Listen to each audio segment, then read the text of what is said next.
Hello friends, myself Dr. Bholu Kumar, welcome to formulator. So friends, अब हमारा जो AKU थर्मोडायनेमिक्स का पार्ट 2 स्टार्ट होगा। पार्ट 1 में हमने मतलब वही मल्टीपल चॉइस क्वेश्चन दिखा था। आप सबको पता है कि हमारा टोटल 9 क्वेश्चन होते हैं, जिसमें पार्ट 1 जो होता है क्वेश्चन नंबर 1, जिसमें मल्टीपल चॉइस क्वेश्चन करने होते हैं, जो ऑलरेडी हम कर चुके हैं। तो हमारा वीडियो जो होगा पार्ट 1 होगा, एंड उसके बाद हमारा पार्ट 2 जो है उसमें लॉन्ग क्वेश्चन जो क्वेश्चन नंबर 2 to 9 होगा। सो फ्रेंड्स, पार्ट 1 में आपको होपफुली मजा आया होगा, अच्छा लगा होगा। आप कमेंट जरूर कीजिएगा, एंड फ्रेंड्स वीडियो को आप लाइक, सब्सक्राइब एंड शेयर कीजिए। अगर आपको मतलब होपफुली अच्छा लग रहा होगा, अपने दोस्तों में शेयर कीजिए, क्योंकि आपका जो AKU एग्जाम के लिए जो है, आपका कोई भी सब्जेक्ट का जो PYQ बहुत इंपॉर्टेंट होता है। तो इसी के साथ फ्रेंड्स हम लोग स्टार्ट करते हैं। जो लॉन्ग क्वेश्चन है क्वेश्चन नंबर 2 to 9 AKU 2020 आपका थर्मोडायनेमिक्स का। क्वेश्चन नंबर 2 आपके स्क्रीन पे है फ्रेंड्स, एक बार मैं इसको रीड करता हूं। Define a thermodynamic system, differentiate between open system, close system and an isolated system with example. ठीक है फ्रेंड्स, सो थर्मोडायनेमिक सिस्टम को आपको डिफाइन करना है। अगर आप क्वेश्चन में देखोगे तो 14 मार्क्स का इच लॉन्ग क्वेश्चन होता है, जिसमें आपको 4 करने रहते हैं। ठीक है, सो जो ये क्वेश्चन नंबर 2 का ए है 7 मार्क्स का है, तो आपको 7 मार्क्स के अकॉर्डिंग एक्सप्लेन करना है, ना कि जस्ट हम डिफाइन कर दे कि सिस्टम क्या होता है एंड हमारा ओपन सिस्टम, क्लोज सिस्टम क्या होता है। थोड़ा सा आपको एक्सप्लेन करना है 7 मार्क्स के अकॉर्डिंग। तो आपको पता है सिस्टम क्या होता है, ऑब्वियसली पता होगा। It is a fixed region in space upon which our thermodynamic study is concentrated, focus. जहां पे हमारा मतलब थर्मोडायनेमिक स्टडी फोकस्ड होता है, वो हमारा थर्मोडायनेमिक सिस्टम होता है। जैसे हम खुद एक थर्मोडायनेमिक सिस्टम हुए, हमारा ह्यूमन बॉडी एक तरह का थर्मोडायनेमिक सिस्टम है। From our body we interact with the surrounding, हम लोग अपने बॉडी से भी क्या करते हैं, हीट मतलब रिसीव करते हैं, रिजेक्ट करते हैं। Like everything around us, anything in the space upon which our study is concentrated is nothing but your system। तो जैसे हमारा बॉडी हुआ, हमारे चारों तरफ देख लो, फैन हुआ, ट्यूबलाइट हुआ, आपका मतलब मोबाइल फोन हुआ, जहां भी आपको मतलब थर्मोडायनेमिक का एप्लीकेशन है, जहां भी आपको टेम्परेचर डिफरेंस है, जहां भी आपको कोई भी मतलब एनर्जी से रिलेटेड डिफरेंस है, that is chosen for the thermodynamic study. ठीक है, so anything in space chosen for the study is called thermodynamic system. ये मतलब क्या है, मतलब मैटर है, एक स्पेस है। तो मैंने इसको डिफाइन भी किया है। A thermodynamic system is defined as a quantity of matter or region in space chosen for the study. ठीक है, एंड आपको थर्मोडायनेमिक सिस्टम जो होता है 3 तरह का होता है।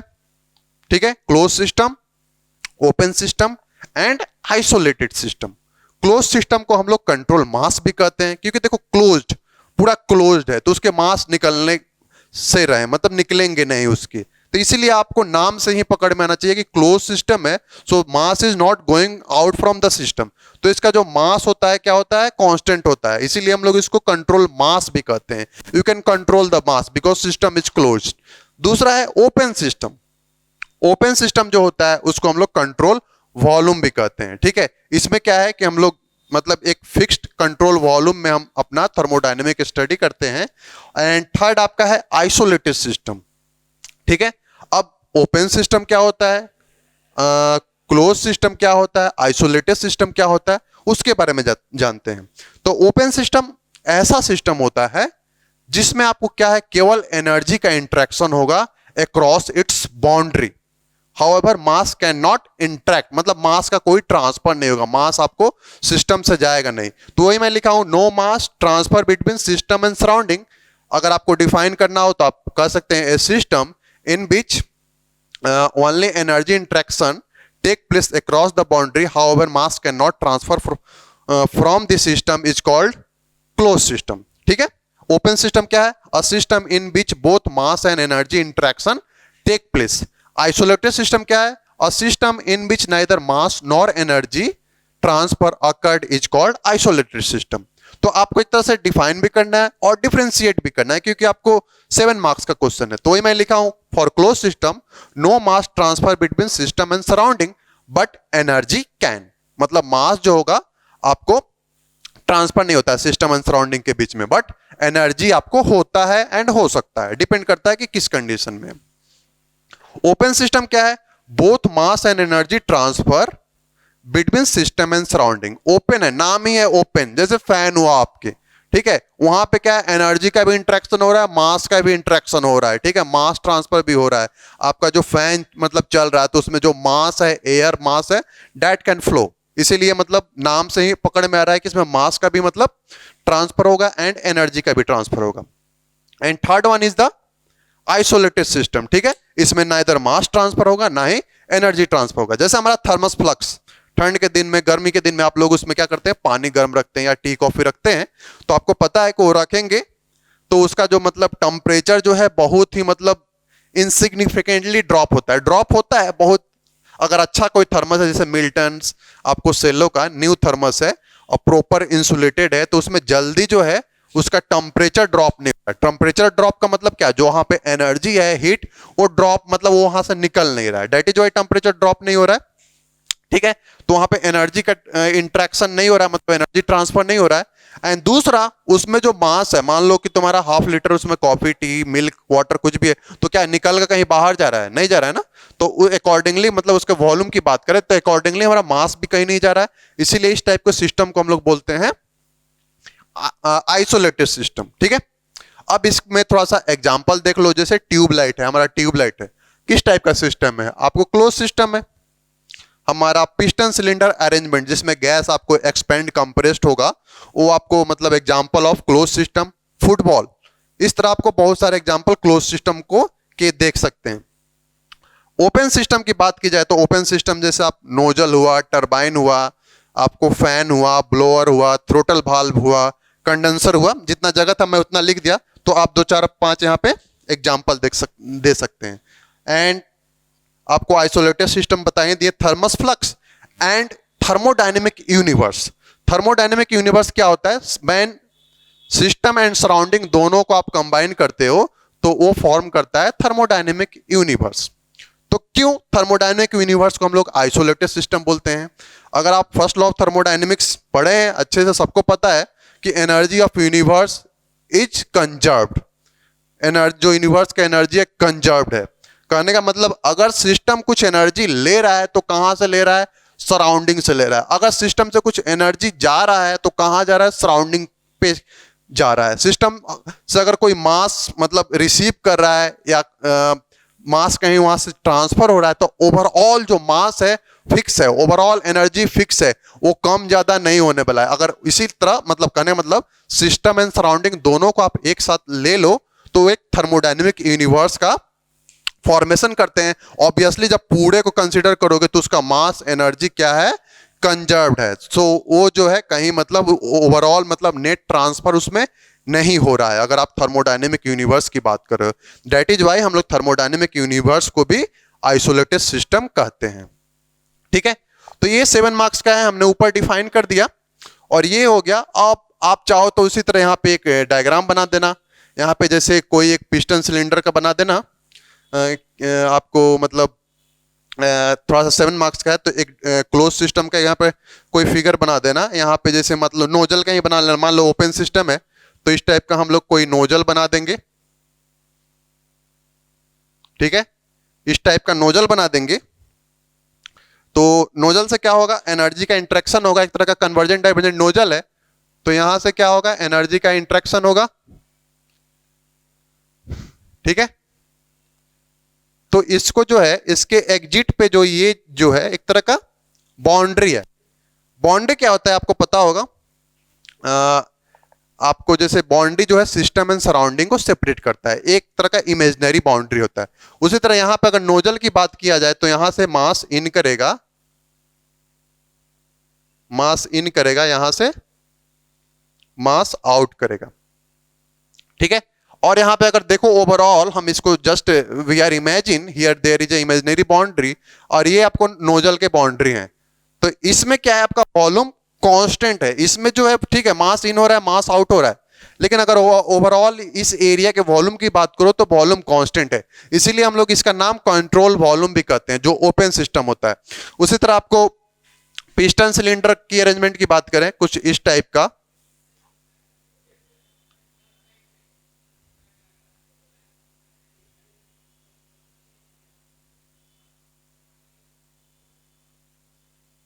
ठीक है। तो ये तुम्हारा इसका बाउंड्री हो गया। एक बाउंड्री कैसा है, इसका इमेजिनरी बाउंड्री ही है, इसमें कुछ मास है, कुछ प्रॉपर्टी होगा, इसमें मास होगा, ठीक है, अकॉर्डिंगली वॉल्यूम होगा। तो ये एक तरह का क्लोज सिस्टम है। तो आप इसका मतलब एक इसका आप डायग्राम बना लेना, ठीक है। सो हमको मतलब 9 क्वेश्चन करने हैं, तो मैं ज्यादा मतलब इसको कॉम्प्लिकेट नहीं करूंगा, जस्ट आपको जानना था कि सिस्टम क्या होता है एंड कितने टाइप के सिस्टम होते हैं, ठीक है, एंड उसके बारे में थोड़ा सा आपको जानकारी देना था, that's it. So friends next question देखते हैं। क्वेश्चन नंबर 2 का बी जो है फ्रेंड्स, उसको मैं एक बार रीड करता हूं, आपके स्क्रीन पे है। 1 kg of fluid is compressed reversibly according to law PV equal to 0.25, where P is in bar and V is in meter cube per kg. The final volume is 1/4 of initial volume. Calculate work done on the fluid and sketch the process on PV diagram. ठीक है friends, 7 marks का question है, बहुत ही मतलब आसान question है, ठीक है। क्वेश्चन बताने के पहले, ठीक है, क्वेश्चन बताने के पहले हम लोग का पर्पस तो जस्ट PYQ है, सॉल्व करना, लेकिन कुछ चीज आपको बताऊंगा। जो आपका सिलेबस है फर्स्ट लॉ ऑफ थर्मोडायनेमिक्स से ऑलमोस्ट बोला जाए तो आपका मतलब 2 to 3 आप लॉन्ग क्वेश्चन जो है आप देखोगे आराम से, 2 से 3 आपका जो लॉन्ग क्वेश्चन है आप उसको कैच कर सकते हो, ठीक है। क्या होता है कि फर्स्ट लॉ से एटलीस्ट 2 क्वेश्चंस आप कैच करते हो, एंड दूसरा क्या है, जस्ट आप चेंज इन एंट्रोपी जो कि सेकेंड लॉ है, ठीक है, उसका जस्ट आप चेंज इन एंट्रोपी का फॉर्मूला जानते हो एंड फर्स्ट लॉ जानते हो, तो आप 3 क्वेश्चन आराम से कर सकते हो। बहुत सारे problem first law and second law दोनों को कंबाइन करके आते हैं, ठीक है। तो फर्स्ट लॉ में क्या है, उतना बड़ा थ्योरी है, वो तो आपको कॉन्सेप्ट के लिए याद करने ही है, ठीक है। लेकिन न्यूमेरिकल पॉइंट ऑफ व्यू से अगर आप देखोगे तो न्यूमेरिकल ऑलमोस्ट 50-60% आपके न्यूमेरिकल रहते हैं, इवन उससे भी ज्यादा रह सकते हैं एग्जाम में। तो न्यूमेरिकल बनाना बहुत जरूरी है। न्यूमेरिकल बनाने के लिए कुछ कुछ इंपॉर्टेंट हिंट्स फॉर्मूला आपको याद होना चाहिए। तो जैसे हम यहां पे बात करते हैं, इसको हमने इसीलिए नहीं मिटाया, ठीक है। अब हमको क्या है, सिस्टम में आइसोलेटेड सिस्टम से तो प्रॉब्लम आने से रहा, ठीक है, मतलब नहीं आएगा वहां पे, क्योंकि ना हमको फर्स्ट लॉ ऑफ थर्मोडायनेमिक्स में क्या निकालना है, हीट वर्क का इंट्रैक्शन निकालना है एंड करस्पॉन्डिंगली जो आपको इंटरनल एनर्जी, इंथैल्पी, इंट्रोपी तो सेकंड लॉ में बात करते हैं, निकालने हैं बस। तो ज्यादातर क्वेश्चन जो पिक होते हैं आपके क्लोज सिस्टम से होते हैं, ओपन सिस्टम से भी होते हैं। इन्हीं दोनों के बीच हमारा पूरा का पूरा first law of thermodynamics, even second law of thermodynamics घूमते फिरते रहता है, यानी इन्हीं दोनों टाइप ऑफ सिस्टम से हमारे प्रॉब्लम्स आते हैं, ठीक है। तो आपको क्या करना है, एकदम शॉर्टकट में इसको याद रखना है। जैसे आपको क्लोज सिस्टम जो होता है उसको भी हम लोग 2 पार्ट में डिवाइड करते हैं। एक होता है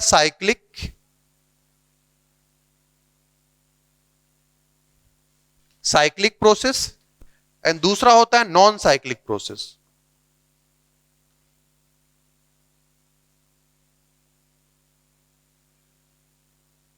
एंड दूसरा जो होता है नॉन साइक्लिक प्रोसेस, ठीक है। जो साइक्लिक प्रोसेस होता है फ्रेंड्स, आप पढ़े होगे तो किसी भी साइकिल में, साइकिल का मतलब क्या, सिस्टम 1 स्टेट से दूसरे स्टेट पे गया, दूसरे से तीसरे गया, तीसरे से चौथे गया, और लास्ट में जहां से शुरू किया था वहीं पे पहुंच गया, मतलब स्टेट 1 पे पहुंच गया।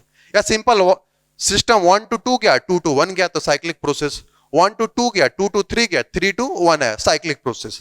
तो साइक्लिक प्रोसेस में जो नेट हीट इनपुट होता है, हमारे स्टूडेंट्स जो हैं फॉर्मुलेटर के, उनको मैं मतलब बहुत ही अच्छे से बताया हूं। हो सकता है वो इस वीडियो को देखे भी नहीं, क्योंकि ये सारी चीज उनको बता दिया गया है, तो ऑलरेडी एग्जाम में बहुत सारी चीज पढ़ने रहते हैं, ठीक है, तो उनको ये सब पता है। होपफुली मतलब आप सबको भी अच्छा लगेगा। आप लोग मतलब प्रयास कीजिए, अच्छे से अच्छे समझने के लिए। अगर कोई दिक्कत है तो आप कमेंट कीजिए। फॉर्मुलेटर आपका मतलब एक अच्छा कोचिंग सेंटर है आपको इंजीनियरिंग के लिए, इवन अदर स्ट्रीम जैसे आपको मतलब इंजीनियरिंग जैसे तरह की यहाँ पे जैसे सेमेस्टर से रिलेटेड क्लासेस होती हैं, not only for mechanical engineering, all engineering branches बताया जाता है यहाँ पे, सबको पढ़ाया जाता है, मतलब सभी ब्रांच के मतलब बच्चों को। उसके अलावा कॉम्पिटिटिव एग्जाम जैसे आपको गेट हुआ, ईएस हुआ, आपको जैसे इंजीनियरिंग सर्विसेज में जैसे आपको असिस्टेंट इंजीनियर हुआ, आपको एसएससी जी हुआ, मतलब जितने तरह के आपके मतलब एग्जाम्स होते हैं कॉम्पिटिटिव एग्जाम, उसका प्रिपरेशन कराया जाता है। इवन आपको मतलब इंटरव्यू की भी मतलब तैयारी कराए जाते हैं। तो होपफुली जो बच्चे मतलब इस सेमेस्टर में मतलब ज्वाइन नहीं किए हैं, टाइम है तो आप ज्वाइन कर लीजिए।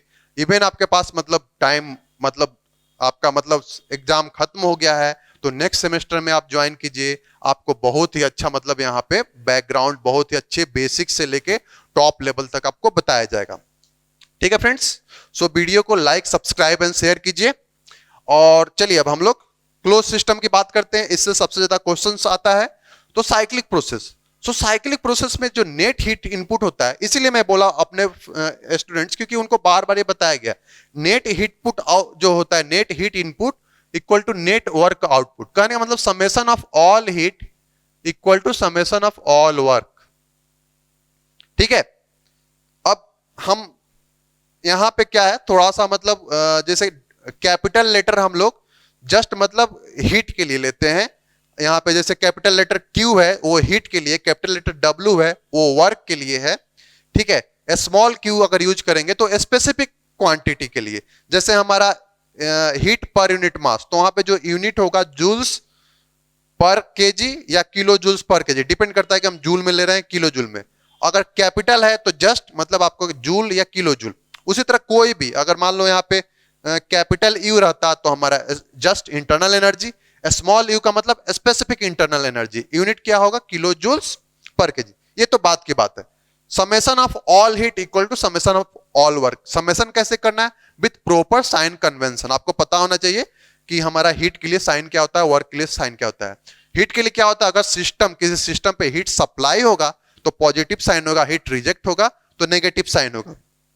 सिस्टम पे वर्क होगा मतलब सिस्टम कंप्रेस होगा तो नेगेटिव मतलब साइन होगा। अगर सिस्टम एक्सपेंड होगा, work done by the system मतलब सराउंडिंग पे अगर सिस्टम वर्क करेगा, सिस्टम एक्सपेंड होगा तो पॉजिटिव साइन होगा। ठीक, ये चीज। और नॉन साइक्लिक प्रोसेस के लिए अगर हम स्मॉल q बोल रहे हैं, ये पर यूनिट मास के लिए small q equal to small w। अब हम लोग पर यूनिट मास की ही बात करेंगे, ज्यादातर हम लोग स्पेसिफिक क्वांटिटी की ही बात करते हैं। अगर हमको टोटल निकालना रहता है तो हम लोग मास का यूज करते हैं, मास से मल्टीप्लाई करते थे। तो ठीक है, ज्यादा इसमें कंफ्यूज नहीं करना है। Net summation of all heat equal to summation of all work, ये साइक्लिक प्रोसेस के लिए है। नॉन साइक्लिक प्रोसेस के लिए क्या, फर्स्ट लॉ ऑफ थर्मोडायनेमिक्स क्या बोलता है, Q माइनस W जो होता है change in specific internal energy. क्योंकि इसमें स्मॉल लिखे, कैपिटल लिखते तो हम लोग वहां पे इंटरनल एनर्जी की बात करते हैं।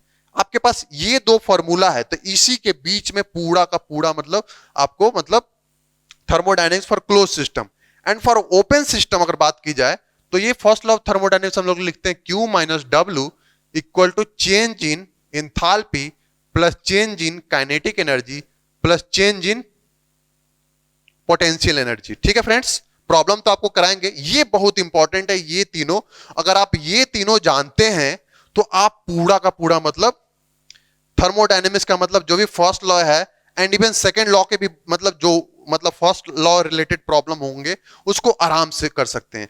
अब इसमें और क्या जानना है, अब और क्या जानना है कि हमारा जो मतलब क्लोज सिस्टम है for quasi-static process for constant mass, हमारा वर्क जो होता है अलग अलग प्रोसेस के लिए अलग होता है। जैसे आइसोकोरिक, आइसोकोरिक में क्या होगा, वर्क कांस्टेंट वॉल्यूम है, वर्क 0 होगा। Isobaric pressure times change in volume. Isothermal formula होता है P1V1 ln आपको V2 by V1। Adiabatic work होता है P1V1 minus P2V2 divide by gamma minus 1, जहां पे गामा हमारा एडियाबेटिक इंडेक्स है। And polytropic again P1V1 minus P2V2 divided by n minus 1, that's it. इतना जानते हैं तो आपका पूरा का पूरा मतलब फर्स्ट लॉ सेकंड लॉ का प्रॉब्लम आराम से मतलब हो जाएगा। सेकंड लॉ में हमको थोड़ा सा इंट्रोपी चेंज इंट्रोपी का फॉर्मूला याद करना है, ठीक है। इसके अलावा आपको जैसे बेसिक चीज में क्या जानना है, आपको ideal gas equation PV equal to MRT, R जो होता है गैस कांस्टेंट क्या होता है, यूनिवर्सल गैस कांस्टेंट क्या होता है, सीपी एयर का क्या होता है, सीबी एयर का क्या होता है, गामा एयर का गामा क्या होता है जो एडियाबेटिक इंडेक्स बोलते हैं, पॉली एटॉमिक गैस के लिए गामा क्या होता है, डाई एटॉमिक गैस के लिए गामा क्या होता है, आपका मोनो एटॉमिक के लिए गामा क्या होता है। जस्ट इतना ही जानना है। इतना जानते हो तो आपका प्रॉब्लम छूटने वाला नहीं है, ठीक है। जो हमारा मेन जो यहाँ पे टास्क है वो है हमारा पीवाईक्यू सॉल्व करना। तो चलिए हम लोग पीवाईक्यू सॉल्व करते हैं। क्वेश्चन को एक बार फिर रिपीट करेंगे क्योंकि हमने कुछ इंपॉर्टेंट चीज बताया जो आपके लिए बहुत इंपॉर्टेंट है आपके एग्जाम के लिए। इतना आप ध्यान रखिए, इतना फॉर्मूला याद कर लीजिए, आपसे कोई क्वेश्चन नहीं छूटेगा, ठीक है फ्रेंड्स। क्वेश्चन को फिर से रीड करेंगे, ठीक है फ्रेंड्स। सो क्वेश्चन एक बार फिर से देख लीजिए। वही क्वेश्चन नंबर 2 का B, 1 kg of fluid is compressed reversibly according to law PV equal to 0.25 where P is in bar and small b in meter cube per kg. The final volume is 1/4 of initial volume. Calculate work done on the fluid and sketch the process on PV diagram. ठीक है। सो कोई question हम लोग करेंगे friends तो सबसे important चीज है डेटा लिखना। इवन आपको क्वेश्चन नहीं भी आ रहा है, एक बार डेटा रफली लिख के देखो, हो सकता है कि आपका दिमाग स्ट्राइक करे, इसीलिए डेटा लिखना बहुत जरूरी है। सो 1 kg ऑफ फ्लूइड का मतलब मास जो हमको दिया हुआ है 1 kg दिया हुआ है, ठीक है। अकॉर्डिंग टू लॉ मतलब जो प्रोसेस है, थर्मोडायनेमिक प्रोसेस जो है कैसा है, PV इक्वल टू 0.25। कौन सा प्रोसेस है, PV equal to 0.25 is nothing but a constant. PV equal to constant किस प्रोसेस को रिप्रेजेंट करता है, लिखा नहीं है। अब आपके पास कॉन्सेप्ट होना चाहिए, वही मैं बोला कि work done for all the 5 process. तो आपको पता है आइसोकोरिक के लिए वॉल्यूम कांस्टेंट, आइसोबारिक के लिए pressure constant, isothermal temperature constant, उसको PV इक्वल टू कांस्टेंट भी बोलते हैं आइसोथर्मल को। तो अगेन आप 5 में से एक ये आ गया, आप ये जानते हो। तो ये कैसा प्रोसेस है, प्रोसेस इज आइसोथर्मल।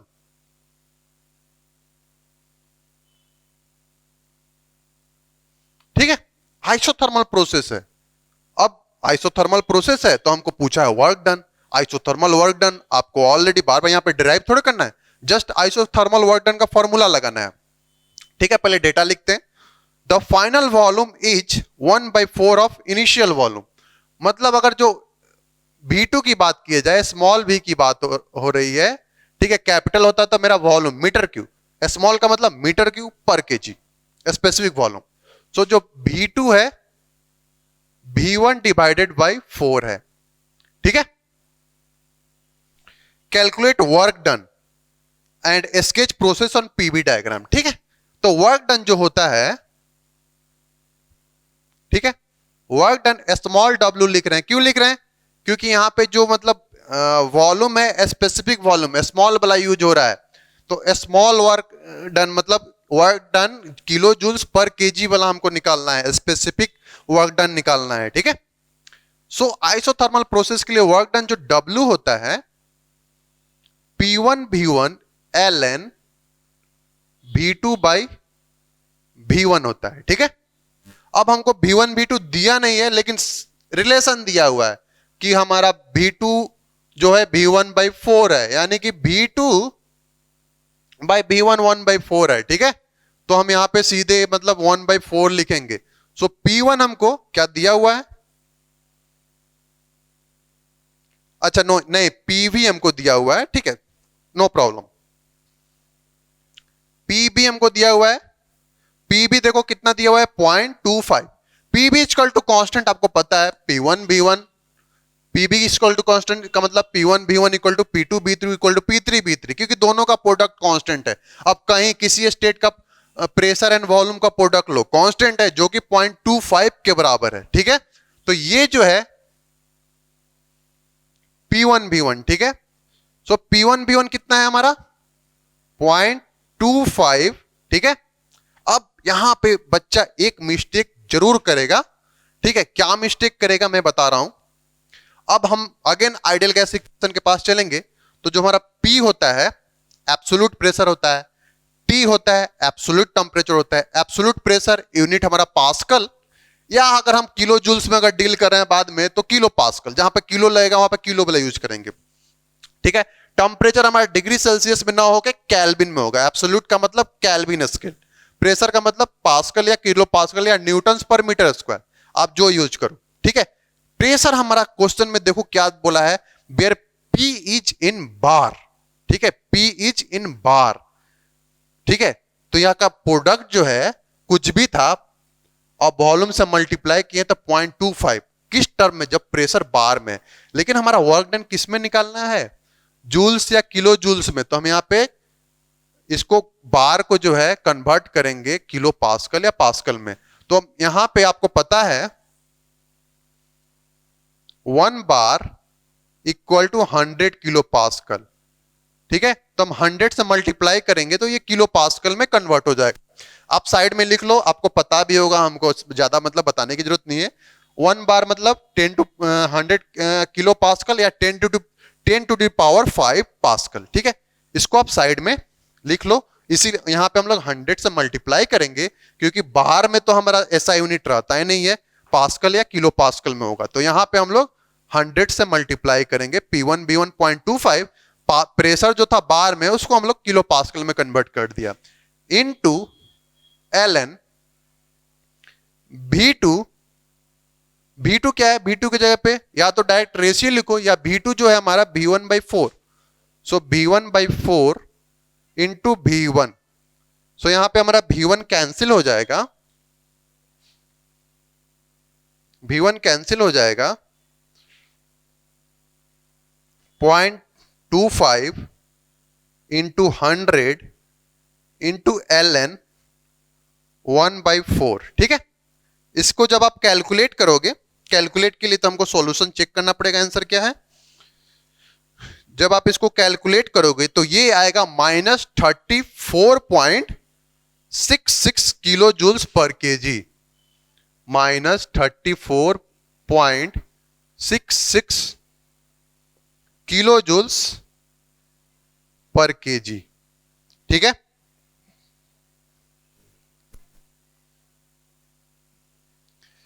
माइनस क्यों आएगा, अगेन हम लोग साइन कन्वेंशन की बात किए थे। जब भी कंप्रेसिबल वर्क होगा, यहां पे क्या हो रहा है, ये कंप्रेस हो रहा है। स्टार्टिंग में लिखा है फ्लूइड इज कंप्रेस्ड रिवर्सिबली, तो कंप्रेस होगा तो जो भी हमारा मैग्नीट्यूड आएगा उसके साइन हम के साथ जो साइन होगा नेगेटिव होगा, मतलब ये आ रहा है यानी कि आपका कैलकुलेशन सही है, ठीक है। दूसरा इसमें एक चीज और पूछा है, sketch the process on PV diagram, ठीक है।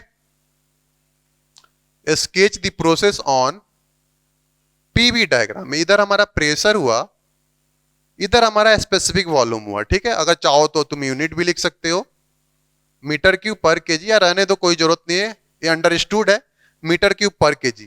प्रोसेस क्या है 1 to 2, तो आइसोथर्मल प्रोसेस है, ठीक है।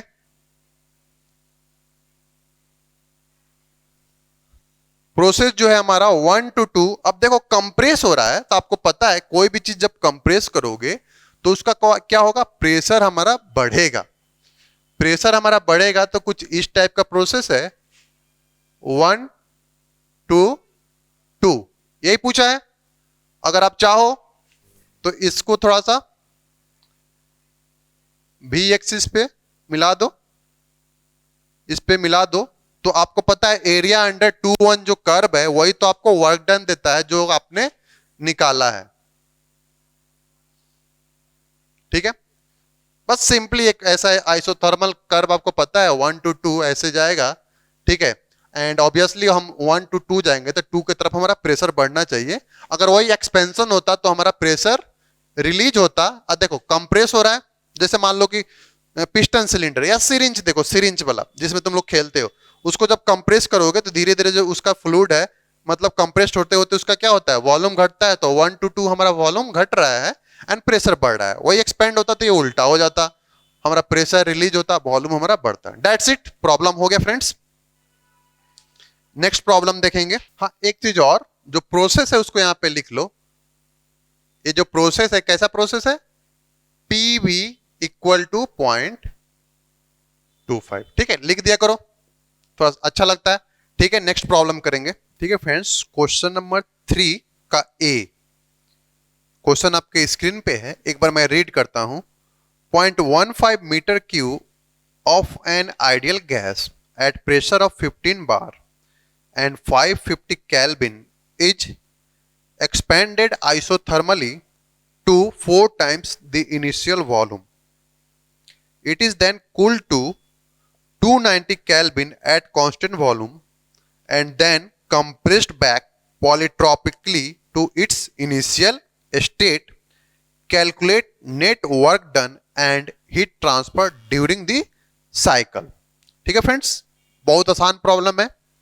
ठीक है, दिया हुआ है कि मतलब आइडियल गैस है जिसका वॉल्यूम दिया हुआ है 0.15 मीटर क्यूब। ठीक है, जिसका मतलब इनिशियली जो मतलब प्रेशर है 15 बार है एंड टेम्परेचर जो है 550 केल्विन है।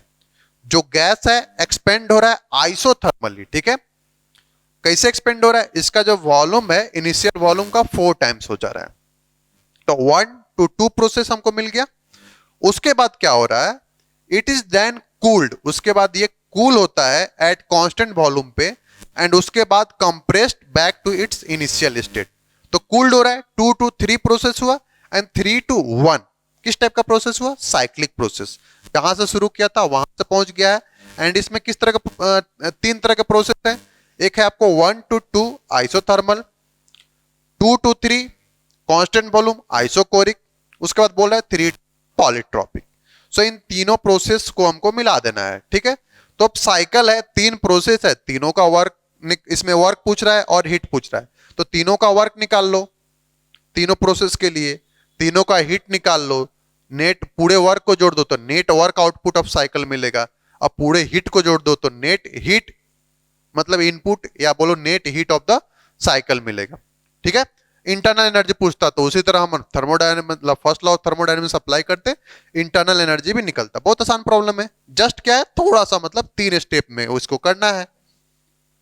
तो वही क्वेश्चन नंबर 3 ए का सॉल्यूशन।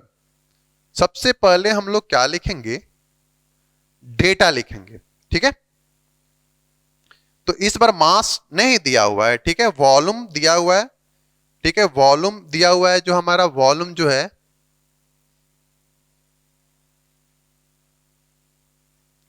V जो है, चलो इनिशियल वॉल्यूम हम इसको लेते हैं V1 जो है 0.15 मीटर क्यूब। नोटिस करना इस बार मीटर क्यूब पर केजी नहीं, यानी स्पेसिफिक वॉल्यूम नहीं, हमारा वॉल्यूम है। तो जब स्पेसिफिक वॉल्यूम नहीं है, मास नहीं दिया हुआ है, तो हम लोग को अकॉर्डिंगली ट्रीट करना है।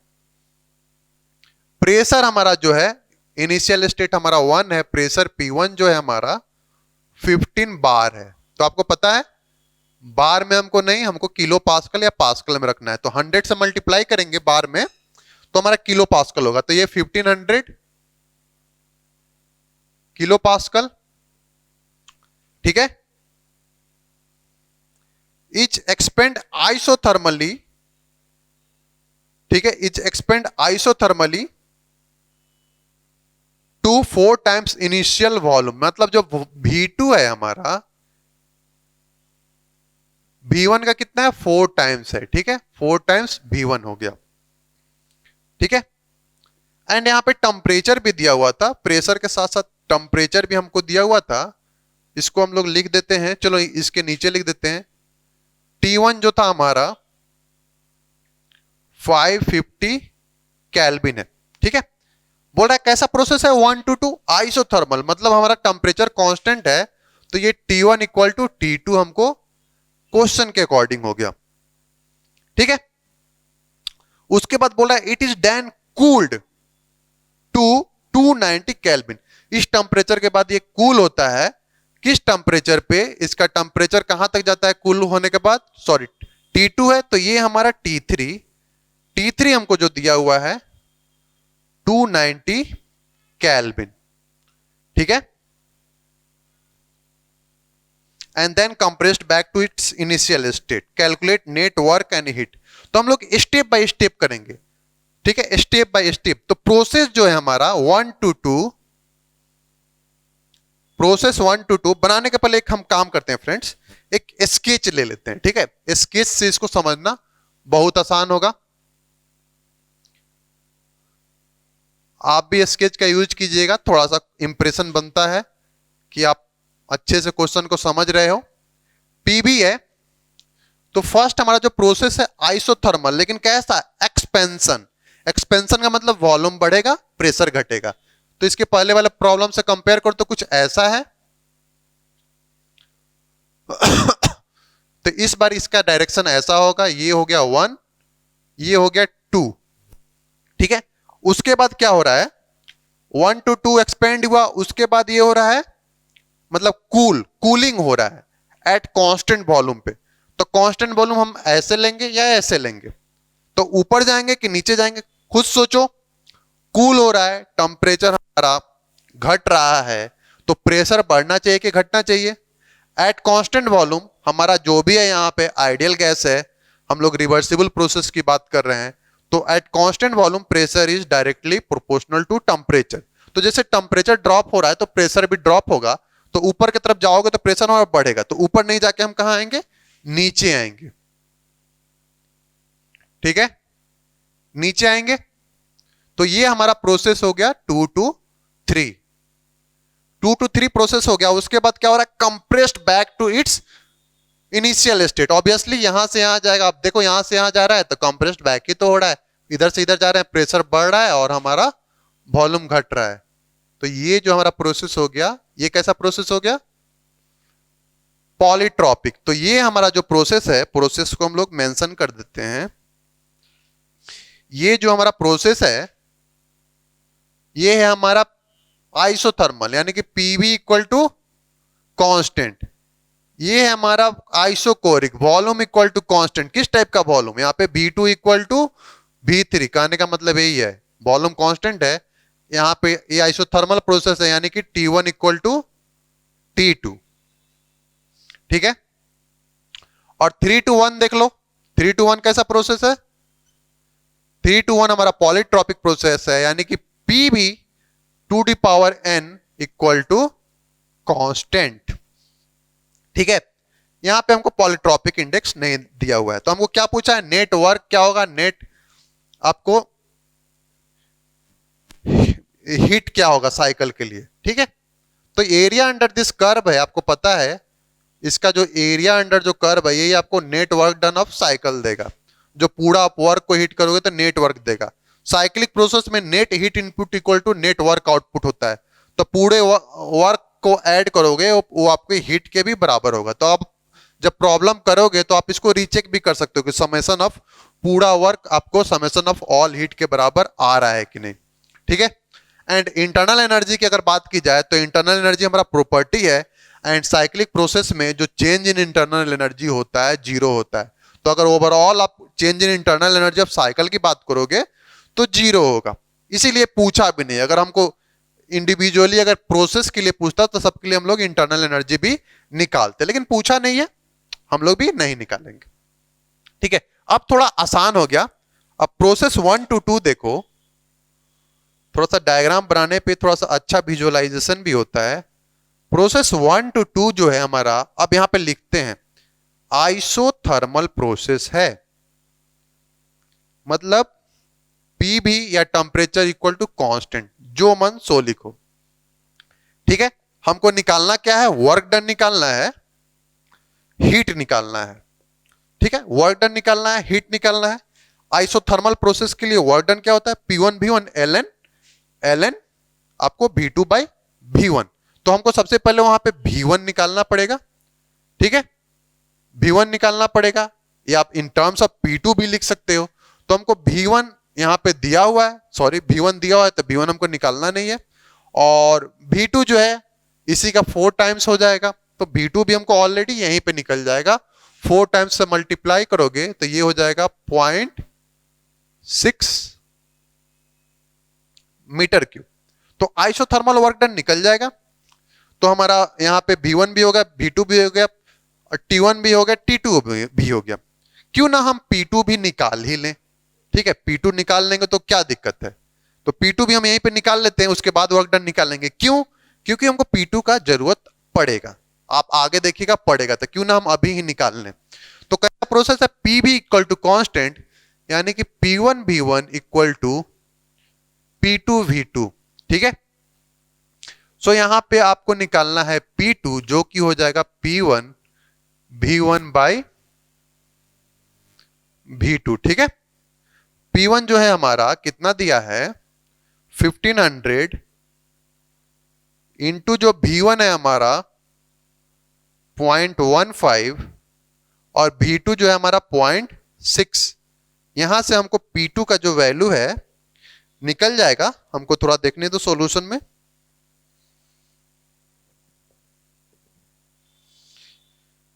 P2 जो होगा आपको 375 किलो पास्कल। हमेशा अपने साथ कैल्सी रखो।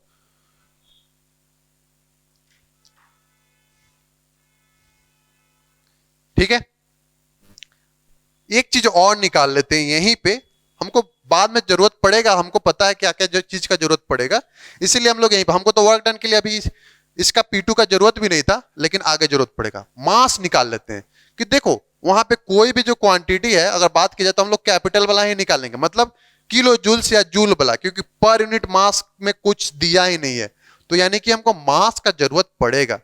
पर यूनिट मास में मास से जब मल्टीप्लाई करते हो तो वो टोटल आता है, तो यहाँ पे मास पर यूनिट मास नहीं, यानी मास का हमको जरूरत पड़ेगा। जैसे हम लोग हीट ही निकाल रहे हैं mCp डेल्टा T, तो m तो चाहिए। ठीक है, मास के लिए क्या है, आइडियल गैस इक्वेशन के लिए का यूज करेंगे, since P1 V1 equal to mR T1। ठीक है, तो मास जो हो जाएगा हमारा P1 V1 by R T1 होगा। P1 दिया हुआ है 1500 इंटू V1 0.15 R। अब R तो हो सकता है क्वेश्चन में लिखा हो सकता है नहीं लिखा हो, चलो देखते हैं। नहीं लिखा हुआ है। ठीक है, क्यों नहीं लिखा हुआ है, क्योंकि R आपको याद होना चाहिए। आइडियल गैस एयर के लिए जो R का जो वैल्यू होता है 0.287 किलो जूल्स पर केजी केल्विन होता है। ठीक है, Cp का वैल्यू क्या होता है 1.005 किलो जूल्स पर केजी केल्विन। Cv का वैल्यू क्या होता है 0.718 किलो जूल्स पर केजी केल्विन। गामा का वैल्यू क्या होता है 1.4। तो ये सब चीज आपको याद होना चाहिए, इसीलिए क्वेश्चन में कोई जरूरी नहीं है कि दिया हो। अब एयर सबसे ज्यादा जो है 80 to 90 से भी ज्यादा आपको एयर ही आएगा पूरे थर्मोडायनेमिक्स में, एयर की बात सबसे ज्यादा होगी, तो इसीलिए इसको आपको याद रखना है। T1 क्या है, R हो गया 0.287 यूनिट है किलो जूल्स। एक चीज और देखो, प्रेशर हम किलो पास्कल में रखें, R को किलो जूल्स में रखें। अगर प्रेशर को पास्कल्स में रखते हैं तो R को हम जूल में रखते हैं, यानी 287 जूल्स पर केजी केल्विन होता है। ऊपर किलो पास्कल इसलिए नीचे किलो जूल्स वाला यूनिट। ठीक है, हमेशा ध्यान रखना, जैसा ऊपर यूनिट मतलब सारे यूनिट सेम टाइप के होने चाहिए, तो अकॉर्डिंगली आपका रिजल्ट मतलब जो होगा कैलकुलेशन सही आएगा। अगर यूनिट में आप इधर उधर करोगे तो मिस्टेक हो जाएगा। T1 जो है हमारा 550, तो यहां से हमारा जो मास है वो निकलेगा, एंड मास जो है let me check value of mass कितना आया है। मास जो आएगा आपको 1.425 kg आएगा। आप भी एक बार चेक करना अपने कैलकुलेटर से। ठीक है, अभी P2 और M का जरूरत नहीं था, आगे पड़ेगा, तो क्यों ना हम अभी ही निकाल लें। चलो ठीक है, प्रोसेस 1 to 2 के लिए हमारा जो वर्क डन होगा इसको हम लोग W1 to 2 ही डिनोट कर रहे हैं। वर्क डन जो होगा आइसोथर्मल प्रोसेस के लिए, थोड़ी देर पहले वही प्रॉब्लम किए थे आइसोथर्मल का, P1V1 ln, अब यहां देखो पिछले में क्या था, स्मॉल v1, मतलब आपको मीटर क्यूब पर केजी बोला, तो हमारा जो W था स्मॉल में लिखे थे वो किलो जूल्स पर केजी में आया था, यहां पे हमारा जस्ट वॉल्यूम मीटर क्यूब, तो इसीलिए जो यूनिट भी आएगा किलो जूल्स पर केजी ना, हमको केवल किलो जूल्स में आएगा। ठीक है, P1V1 ln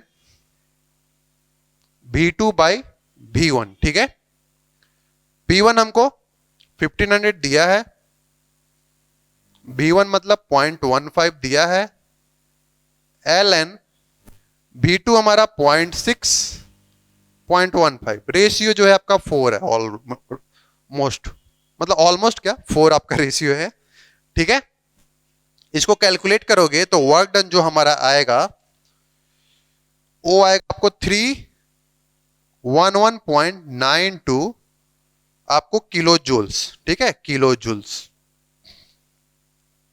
हर प्रोसेस के लिए हमको क्या निकालना है, तीन चीज आपको क्लोज सिस्टम के लिए, work, heat and change in internal energy. Internal energy पूछा नहीं है, नहीं निकालेंगे। होता क्या है, Q minus W equal to change in internal energy. अब दो चीज निकाल लिए तो तीसरा निकालना कौन सी बड़ी बात है। ऐसे भी आइसोथर्मल प्रोसेस के लिए चेंज इन इंटरनल एनर्जी क्या होगा, जीरो होगा, क्योंकि आइसोथर्मल प्रोसेस के लिए हमारा जो मतलब इंटरनल एनर्जी होता है कांस्टेंट होता है, as from Joule's law. Joule's law क्या बोलता है, internal energy is function of temperature only. तो हमारा टेम्परेचर कांस्टेंट है तो इंटरनल एनर्जी भी हमारा कांस्टेंट है, तो चेंज इन इंटरनल एनर्जी हमारा जीरो होगा। एनीवे हमको निकालना नहीं है, हमको हीट निकालना है फॉर प्रोसेस 1 to 2। क्या हो जाएगा, ठीक है, सो हीट निकालना है, तो हीट जो होगा हमारा क्या होगा बताओ, यहां पे कुछ सोचो। जस्ट हमको first law of thermodynamics use करना है। यहां पे एमसीपी एमसीबी ऐसा तो कुछ यूज करेंगे, MCP delta T, MCB delta T, ये तो होगा नहीं, क्योंकि ना ही कांस्टेंट वॉल्यूम प्रोसेस है ना ही कांस्टेंट प्रेशर प्रोसेस है। तो क्या होगा, ये होगा W12 के बराबर। इसको बोलते हैं कॉन्सेप्ट। हमको इंटरनल एनर्जी निकालना नहीं है, लेकिन हमारे को पता है कि आइसोथर्मल प्रोसेस के लिए चेंज इन इंटरनल एनर्जी हमारा जो होता है जीरो होता है। तो जो चेंज इन इंटरनल जीरो हो गया तो Q minus W equal to zero, तो Q equal to W side में लिख देते हैं, from first law Q minus W equal to change in internal energy. Change in internal energy जो होगा जीरो होगा, equal to zero, so Q जो होगा वर्क के बराबर होगा। यानी कि पूरा का पूरा वर्क, आइसोथर्मल प्रोसेस ऐसा है जहां पे हम अगर हीट सप्लाई करेंगे तो पूरा का पूरा हीट जो है हमारा वर्क में कन्वर्ट हो जा रहा है, या हम उस पर वर्क कर रहे हैं तो पूरा का पूरा वर्क जो है हमारा हीट में कन्वर्ट हो जा रहा है। एडिशनल कोई वर्क नहीं हो रहा अगर हीट सप्लाई कर रहे हैं तो।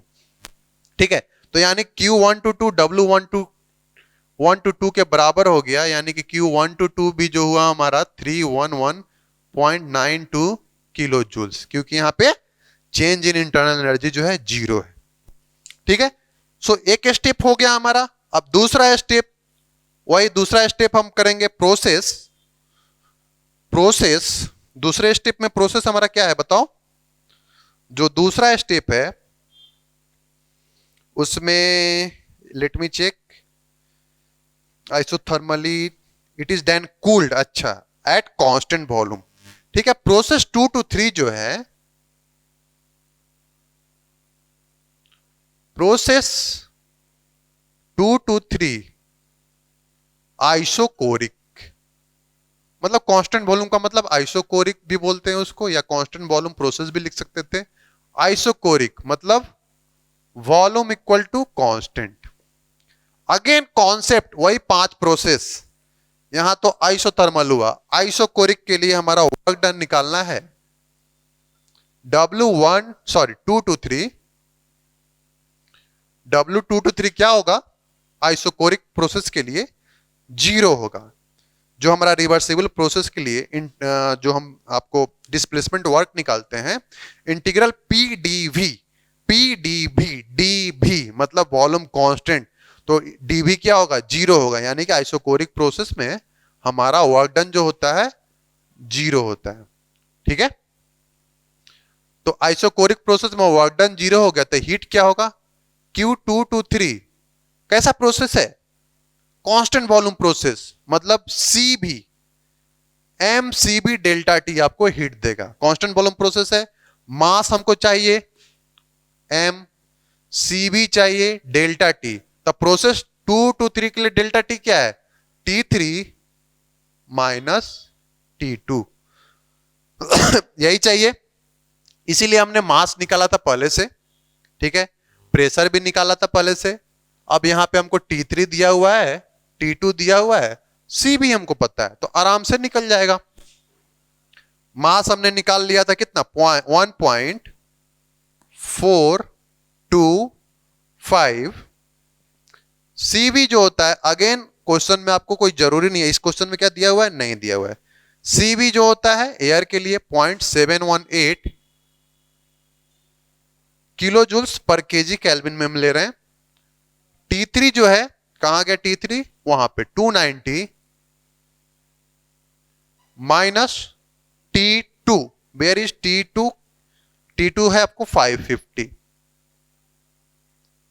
सारा डेटा पुट हो गया।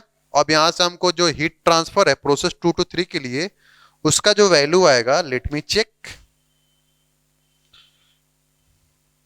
इसका जो वैल्यू है आपको -266.02 किलो जूल्स। ठीक है, हमने मास से मल्टीप्लाई किया है इसीलिए किलो जूल्स, ना कि किलो जूल्स पर केजी। तो हमको प्रोसेस 2 to 3 के लिए हमको एक्चुअली हीट ही निकालना है, नेट हीट नेट वर्क। तो दो प्रोसेस के लिए निकल गया, ठीक है। अब हमको प्रोसेस 3 के लिए जो पॉलीट्रॉपिक है, पॉलीट्रॉपिक प्रोसेस में आपको मतलब पॉलीट्रॉपिक वर्क डन का फॉर्मूला हमको पता होना चाहिए, ठीक है। पॉलीट्रॉपिक वर्क डन क्या होता है? P1 V1 minus P2 V2 divide by n minus 1, n यानी पॉलीट्रॉपिक इंडेक्स हमको पता होना चाहिए, ठीक है। तो पॉलीट्रॉपिक इंडेक्स दिया नहीं है, यानी कि आपको पॉलीट्रॉपिक इंडेक्स कैलकुलेट करना पड़ेगा। पॉलीट्रॉपिक इंडेक्स कैलकुलेट करने के लिए एक चीज का जरूरत पड़ेगा, जिसका नाम है आपको जो कि कैलकुलेटेड नहीं है, P3 का। आपको पता है P1 V1 to the power n equal to P2 V2 to the power n। यहां पे कैसा प्रोसेस है? 2 to 3। तो फॉर प्रोसेस 2 to 3 P2 जो कि दिया हुआ है, V2 जो कि दिया हुआ है, पावर n निकालना है। P3 हमने कहीं निकाला है? नहीं निकाला है। V3 जो कि दिया हुआ है आइसोकोरिक प्रोसेस के लिए, V3 इक्वल टू V2। तो एक P3 अगर निकल जाएगा तो हम लोग पॉलीट्रॉपिक इंडेक्स निकाल लेंगे, ठीक है। तो सबसे पहले हम लोग P3 निकाल लेते हैं, उसके बाद प्रोसेस 3 to 1 की तरफ चलेंगे। सो हियर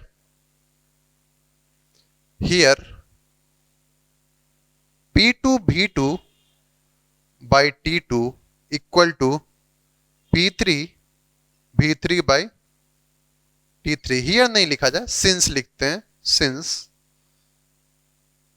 ये जनरलाइज्ड आइडियल गैस इक्वेशन है, ये हर प्रोसेस के लिए एप्लीकेबल है। प्रोसेस कैसा भी हो, आइसोकोरिक हो, आइसोबारिक हो, एडियाबेटिक हो, पॉलीट्रॉपिक हो, आइसोथर्मल हो, ये सब के लिए एप्लीकेबल है। जो टर्म्स होगा अकॉर्डिंगली कैंसिल होगा। आइसोकोरिक होता तो वॉल्यूम कैंसिल होता, आइसोबारिक होता तो प्रेशर कैंसिल होता, आइसोथर्मल होता तो टेम्परेचर कैंसिल होता, ठीक है। तो प्रोसेस 2 to 3 कैसा प्रोसेस है? आइसोकोरिक है, तो ये जो है वॉल्यूम कैंसिल हो गया। यहां से हम P3 आराम से निकाल सकते हैं। P3 जो हो जाएगा P2 T3 बाई T2, ठीक है। P2 हमको क्वेश्चंस में दिया हुआ था या हमने निकाला था? या निकाला था, देख लीजिए, जरूरत पड़ गया। 375 sorry into T3 290 divided by T2 550। सो यहां से हमारा P3 का जो वैल्यू आएगा उसको लिखेंगे 197.73 किलो पास्कल आया, ठीक है।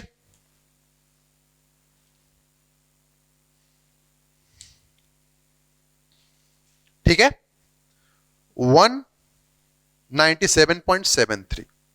अब हम पॉलीट्रॉपिक प्रोसेस को के लिए पॉलीट्रॉपिक इंडेक्स निकालते हैं। प्रोसेस 3 to 1, ठीक है।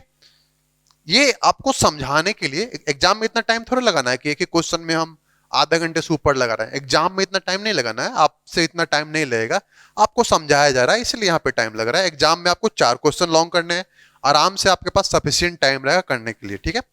प्रोसेस 1 to 2 कैसा है? पॉलीट्रॉपिक,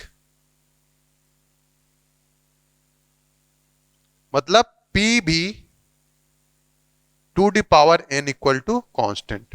जब पॉलीट्रॉपिक प्रोसेस है तो हम लिख सकते हैं ना, P3 V3 to the power n equal to P1 V1 to the power n, ठीक है। दोनों हमको दिया हुआ है 3 to 1 के लिए, ठीक है।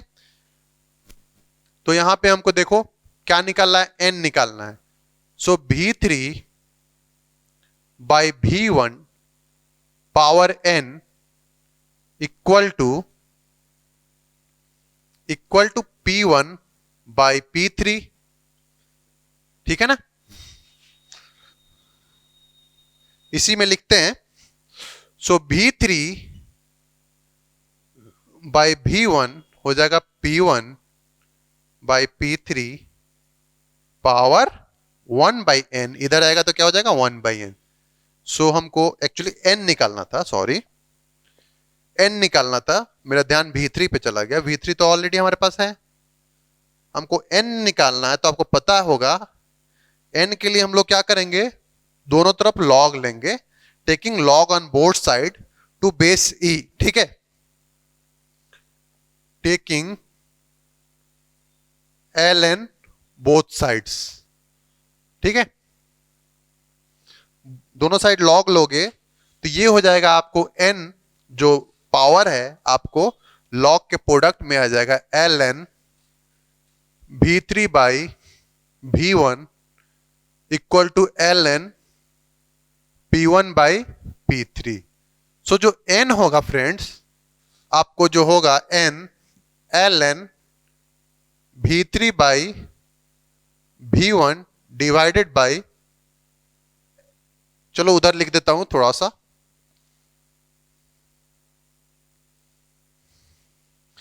जस्ट हैव अ लुक, वहां पे स्पेस नहीं है, ठीक है। तो मैं इधर लिख देता हूं, इधर। इसके बाद आपको ये चेक करना है। सो n जो होगा आपको ln क्या हो जाएगा, P1 by P3 divided by ln V3 by V1, ठीक है। ln P1 आपको पता है शायद 1500 था, P3 हमने निकाला है 197.73 डिवाइडेड बाई V3 जो है आपको पता है V2 के बराबर यानी 0.6 डिवाइडेड बाई V1 0.15। यहां से आपको जो n का वैल्यू है कितना आएगा, शायद 1.46 है, यस आपको 1.46 आपको इसका वैल्यू आएगा, ठीक है 1.46। Now we can calculate polytropic work easily. So just have a look, उसके बाद मैं बोर्ड को क्लीन करूंगा, ठीक है फ्रेंड्स। सो वर्क डन हमारा जो होगा इसको हम लोग किससे डिनोट करेंगे, W3 to 1 क्या हो जाएगा, पॉलीट्रॉपिक वर्क डन फॉर्मूला होता है सिंपली P1 मतलब इनिशियल वाला। तो यहां पे इनिशियल क्या है देखना, V3 है, P3 V3 है, ठीक है। P3 V3 minus P1 V1 divided by n minus 1। So P3 V3 आपका P3 है 197.73, V3 है 0.6 माइनस P1 जो है 1500, V1 है 0.15 divided by n minus 1, 1.46 minus 1। सो इसको जब आप कैलकुलेट करोगे तो इसका जो वैल्यू आएगा वो आएगा -230.96। माइनस क्यों आ रहा है? क्योंकि पॉलीट्रॉपिकली कंप्रेस्ड हो रहा है, कंप्रेस होगा तो माइनस तो आना ही आना है। ठीक है, यूनिट लिखो इसका, क्या यूनिट होगा? Kilo joules, kilo joules. ठीक है, वर्क निकल गया। उसी तरह पॉलीट्रॉपिक प्रोसेस के लिए हमको हीट भी निकालना है, Q223। अगेन ये आपको बताया गया है पॉलीट्रॉपिक प्रोसेस के लिए। ठीक है, आप जहां भी पढ़ते होगे, मेरे पास पढ़ते होगे तो आपको बताया गया ही होगा, या कहीं भी या किसी बुक में भी पढ़े होगे। तो क्या होता है ये? Gamma minus N divided by gamma minus 1 into corresponding work done, जो हमने 3:1 निकाला। ठीक है, तो गामा फॉर एयर आपको 1.4 minus 1.46 divided by 1.4 minus 1 into work done -230.96। ठीक है, तो यहां से आपको Q निकल जाएगा, हीट ट्रांसफर निकल जाएगा। इसका जो वैल्यू आएगा आपको 34.64 किलो जूल्स। ठीक है, अब आपको तीनों प्रोसेस के लिए आपको निकल गया work done and heat transfer. तो आप डायरेक्ट यहां आप लिख सकते हो, क्या लिखोगे कि नेट हीट ट्रांसफर, चलो वर्क ही लिखते हैं, नेट वर्क डन। ठीक है, W नेट हम इसको डिनोट कर रहे हैं। सो जितना वर्क है, work done from process 1 to 2 and from process 2 to 3 plus work done from process 3 to 1, तीनों को ऐड करोगे तो आपको नेट वर्क डन मिलेगा। सो तीनों को ऐड कर दो, आपको इंडिविजुअली निकाला गया है। तो जो आपको यहां से जो वर्क है 311.92, दूसरा जो प्रोसेस है 2 to 3 उसमें 0 था, तीसरा प्रोसेस हमने निकाला है ये है -230.96। सो यहां से हमको मिलेगा net work done, net work done हमको मिलेगा जो कि है आपको 80.96 किलो जूल्स। ठीक है, उसी तरह नेट हीट इनपुट के लिए सबको ऐड कर दो। ठीक है friends, net heat transfer, net heat transfer Q net से हम लोग डिनोट कर रहे हैं। सो Q 1 to 2 plus Q 2 to 3 plus Q 3 to 1। ठीक है, सो 1 to 2 के लिए वर्क के ही बराबर था 311.92, 2 to 3 के लिए ये माइनस है 266.02 प्लस 3 to 1 के लिए ये 34.64। सो इसको जब आप ऐड करोगे तो ये आएगा 80.54 किलो जूल्स। ठीक है, अब हमको केवल लेमैन की तरफ प्रॉब्लम सॉल्व नहीं करना है, हमेशा कॉन्सेप्ट को चेक करना है। तो for cyclic process net heat input जो होता है नेट वर्क आउटपुट के बराबर होता है। तो जो नेट हीट इनपुट है कितना है 80.54, तो वर्क आउटपुट भी हमारा कितना आना चाहिए 80.54। तो ऑलमोस्ट इतना जो है थोड़ा मोड़ा 0.5 एंड 1 का हम लोग मतलब वेरिएशन एक्सपेक्ट कर सकते हैं, क्योंकि हम लोग इसको मतलब कैलकुलेट कर रहे हैं न्यूमेरिकली। अब कहीं पे मान लो कि Cp का वैल्यू है, कहीं Cv का वैल्यू है, गामा का वैल्यू 1.44 हम लोग यूज करते हैं। ठीक है, मतलब एक्चुअली मोनोटोमिक गैस के लिए होता है, लेकिन हम लोग 1.4 यूज करते हैं। तो डेसिमल के मतलब जो बात है थोड़ा सा मतलब हम लोग क्या करते हैं राउंड ऑफ करते हैं, तो वो सब राउंड ऑफ एरर और ये सब उसके वजह से थोड़ा सा एरर आता है, अदरवाइज ऑलमोस्ट दोनों का हमारा आंसर जो है सेम है। यू कैन ऑल्सो राइट ये या ये, कोई एक जो होगा, चलो हम लोग लास्ट में इसको लिखे हैं, तो ये जो होगा हमारा ऑलमोस्ट जो होगा 80.96 किलो जूल्स होगा। स्टिल यू आर राइट, इतना का एरर हम लोग एक्सपेक्ट कर सकते हैं। तो ये जो होता है आपके क्वेश्चन को चेक करने के लिए होता है। अगर आप मिस्टेक किए होगे तो कहीं ना कहीं हमारा ये मतलब डिफरेंस बहुत ज्यादा आता, तो आपको समझ में आ जाता है कि आपने कोई ना कोई मिस्टेक किया है। ठीक है फ्रेंड्स, सो इसी के साथ आपका क्वेश्चन नंबर 3 का जो ए जो था वो आपको हो गया। अब हम लोग 3 का बी देखेंगे। क्वेश्चन नंबर 3 का बी करेंगे फ्रेंड्स। क्वेश्चन आप स्क्रीन पे है, I am reading once. 0.2 metre cube of air at 4 bar and 130 degrees Celsius is contained in a system. A reversible adiabatic expansion takes place till pressure falls to 1.02 bar. The gas is then heated at constant pressure till enthalpy increases by 72.5 kilojoules.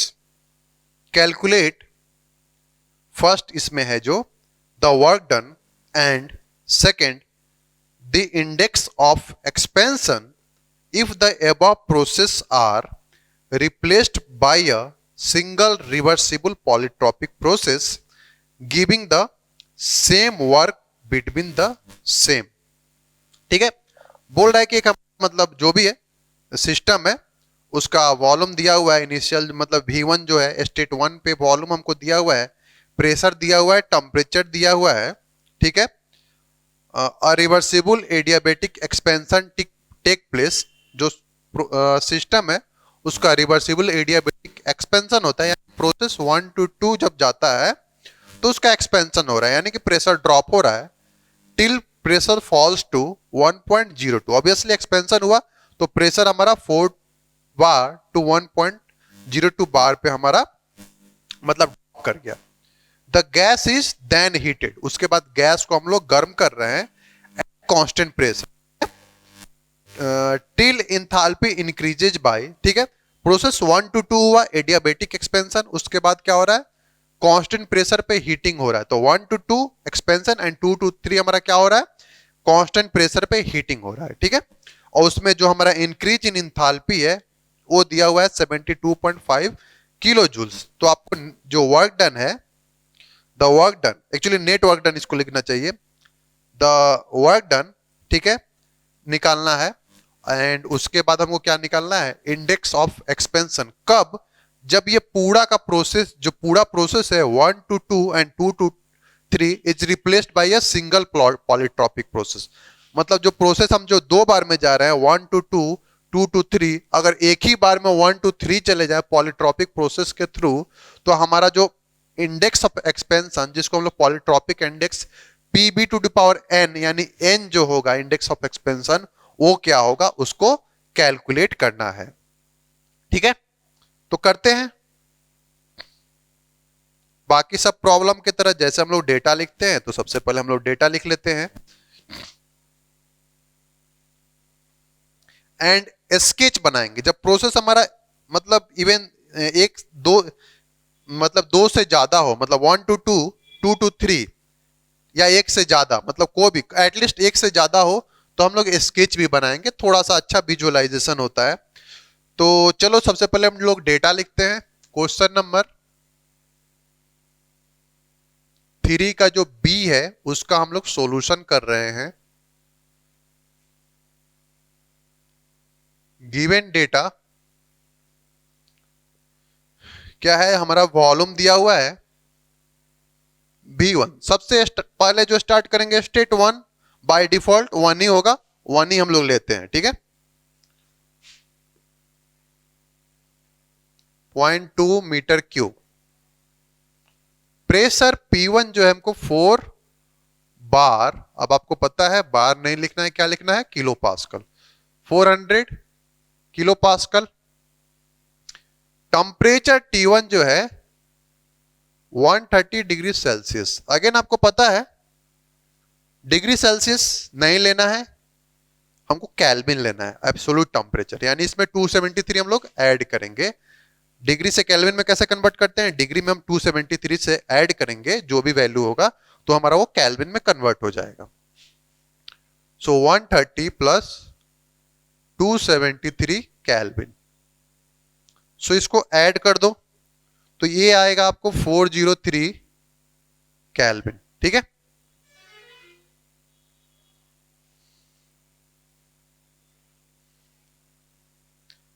Okay हो गया। Process reversible adiabatic expansion take place till pressure falls to.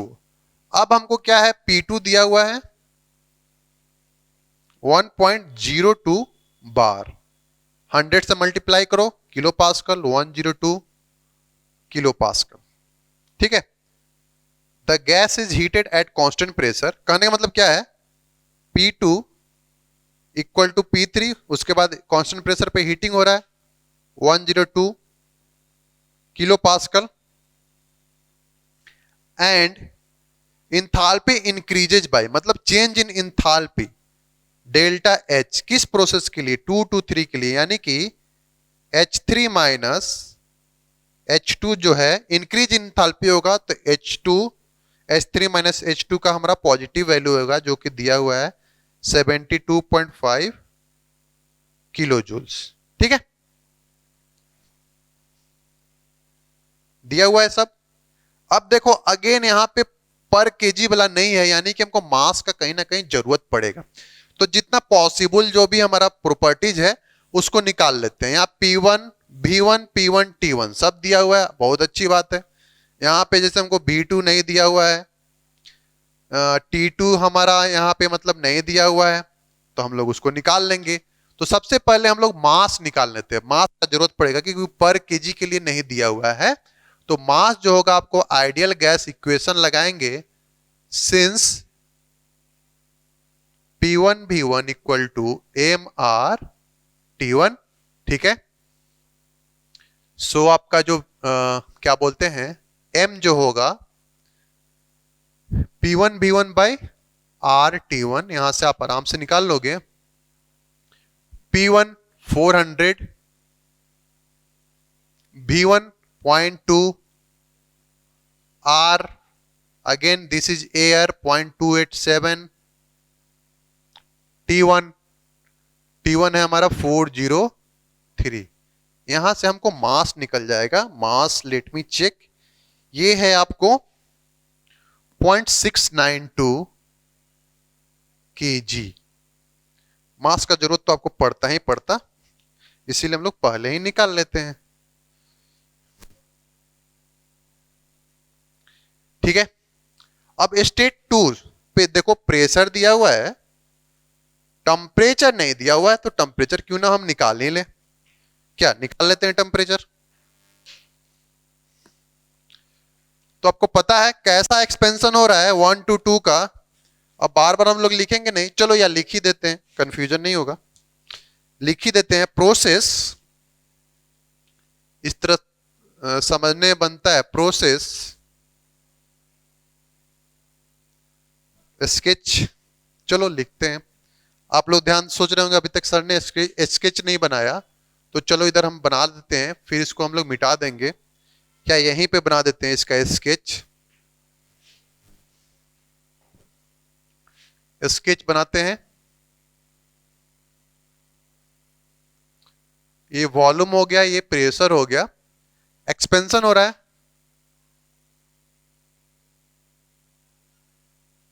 मतलब pressure drop, increase in volume. ठीक है, कैसा expansion है, adiabatic expansion है, adiabatic expansion है। तो एडियाबेटिक प्रोसेस मतलब हीट इंट्रैक्शन वहां पे नहीं होगा। PB to the power gamma equal to constant for air, gamma होता है 1.4। ठीक है, उसके बाद क्या हो रहा है, कांस्टेंट प्रेशर पे इसका हीटिंग हो रहा है।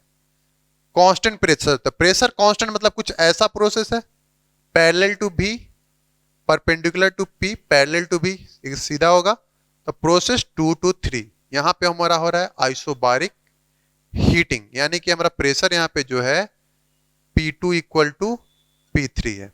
ठीक है, यही है, सिंपल डायग्राम है, इसमें बहुत कुछ ऐसा नहीं है। तो चलो अब हम बनाते हैं प्रोसेस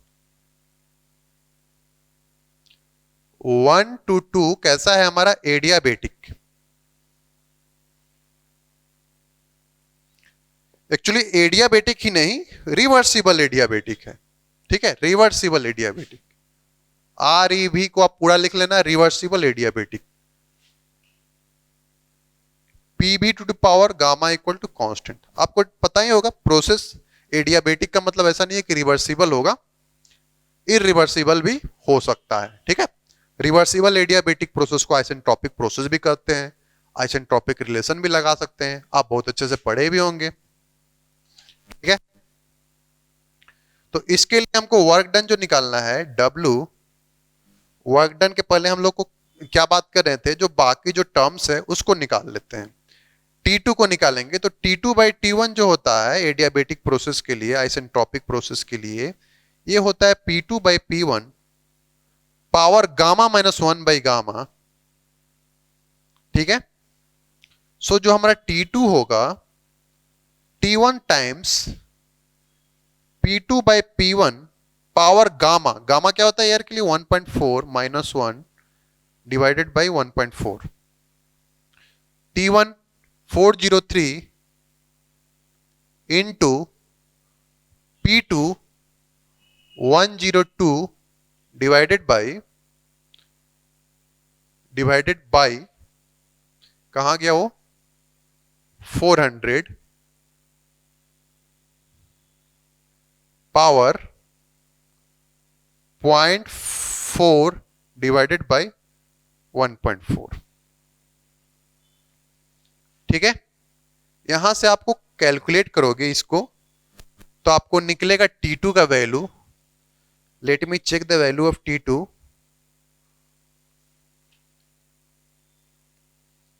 ये आएगा आपको 272.7 केल्विन। ठीक है, इतना इसका वैल्यू आ रहा है।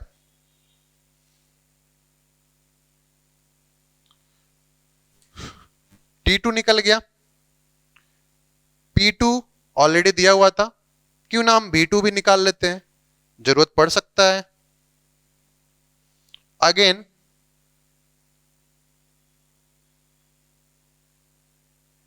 P1 V1 पावर गामा यानी 1.4 equal to P2 V2 power 1.4। ठीक है, यहां से हम किसको निकाल लें, P1 V1 P2 सब दिया हुआ है, यहां से हमको V2 निकल जाएगा।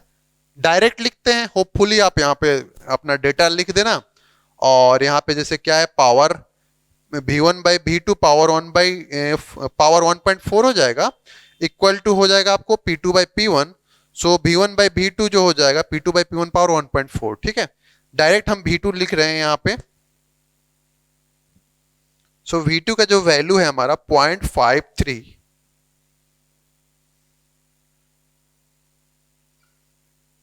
Metre cube. ठीक है, 0.53 मीटर क्यूब। ठीक है, V2 भी हमको निकल गया। अब चलो हम लोग अपना काम करते हैं। यहां का तो हमारा P2 V2 T2 सब हो गया, एंड उधर से मास भी हो गया। अब जब स्टेट 3 पे जाएंगे तब देखेंगे वहां पे किस चीज की रिक्वायरमेंट है।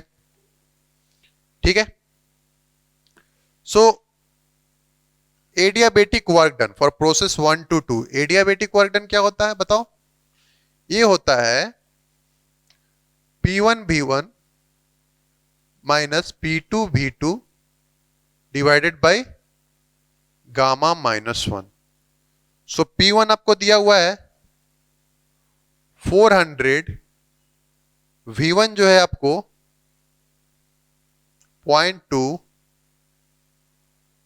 माइनस P2 आपको दिया हुआ है 102, V2 जो है हमने निकाला 0.53 डिवाइडेड बाय गामा जो है 1.4 माइनस 1। यहां से हमको वर्क डन निकलेगा, adiabatic work done 64.85 kilo joules.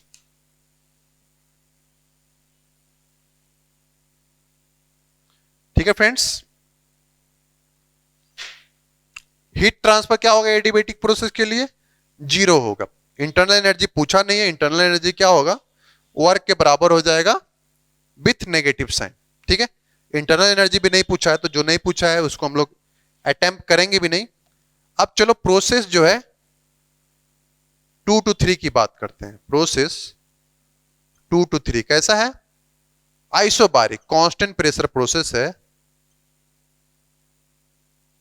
Isobaric process का मतलब प्रेशर कांस्टेंट होगा, तो यहां पे क्या है हमारा P2 इक्वल टू P3 हो जाएगा। ठीक है, सो यहां पे P3 निकालना नहीं है,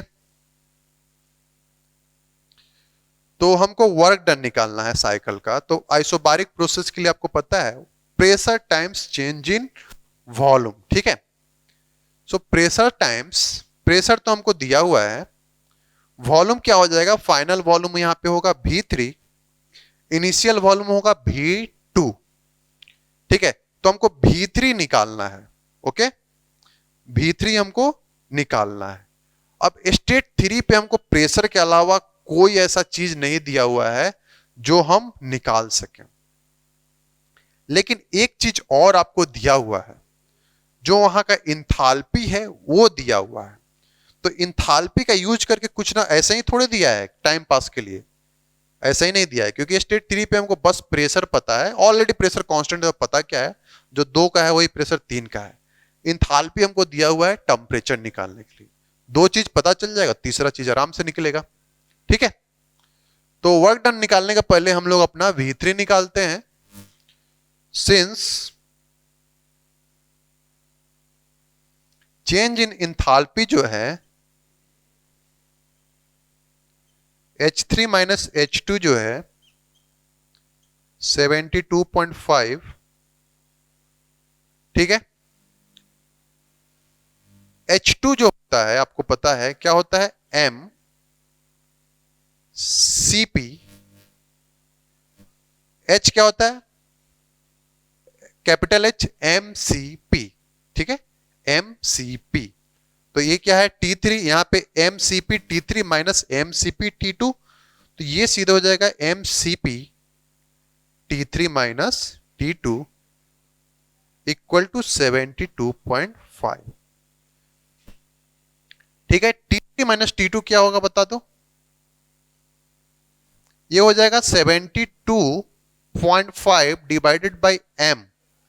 M हम ऑलरेडी निकाले हैं, जो कि है 0.692। ठीक है, सीपी है, देखो किलो जूल्स में है, कैसा है? एयर है, एयर का सीपी क्या होता है? 1.005। ठीक है, एमसीपी से डिवाइड करेंगे तो ये T3 माइनस T2 का जो डिफरेंस है वो निकलेगा, जो कि है 104.25। 104.25 केल्विन होगा, टेम्परेचर डिफरेंस है। चलो हमारा यहां से इसीलिए जो T3 जो होगा T2 प्लस 104.25। T2 तो हम लोग निकाले हैं, T2 हमने कहीं निकाला था 272.7 प्लस 104.25 ऐड करो, ऐड करने पे हमारा T2 जो आएगा 376.95 केल्विन। टेम्परेचर निकल गया, टेम्परेचर निकल गया तो हमारा V3 भी निकल जाएगा। बिना V3 निकाले भी हम चाहें तो निकाल सकते हैं। ठीक है, बिना V3 निकाले भी निकाल सकते हैं, क्योंकि हमारा pressure times change in volume. ठीक है, तब आपका यहां पे मतलब हम क्या बोल रहे हैं? प्रेशर, प्रेशर मान लो P2 ले लो या P3 ले लो, तो P2 times change in volume यानी P2 times V3 minus V2। सो आप लिख सकते हो P3 V3 minus P2 V2। सो P3 VT के जगह पे MR T3 minus MR T2 भी लिख सकते हो तो हमारा T2 T3 दोनों निकला हुआ है, यहां से भी हमारा निकल जाएगा। हम लोग वॉल्यूम का यूज इसलिए करेंगे क्योंकि हमको वॉल्यूम का जरूरत पड़ेगा, देखना, इसीलिए हम लोग वॉल्यूम का यूज कर रहे हैं, अदरवाइज जरूरत नहीं था। आपको पता है जो जनरलाइज आइडियल गैस इक्वेशन है 2 to 3 के लिए P2 V2 by T2 equal to P3 V3 by T3, ठीक है। कैसा प्रोसेस है? आइसोबारिक, प्रेशर कैंसल, ठीक है। सो V3 यहां से हमारा आराम से निकल जाएगा। क्या होगा V3? V3 जो होगा क्रॉस मल्टीप्लीकेशन करो V2 T3 divided by T2। V2 हमने कहीं निकाला था 0.53, T2 हमने निकाला है 370, T3 निकाला है 376.95 डिवाइडेड बाई T2 जो है हमारा 272.7, ठीक है। यहां से हमारा V3 का वैल्यू निकलेगा 0.732 मीटर क्यूब, ठीक है।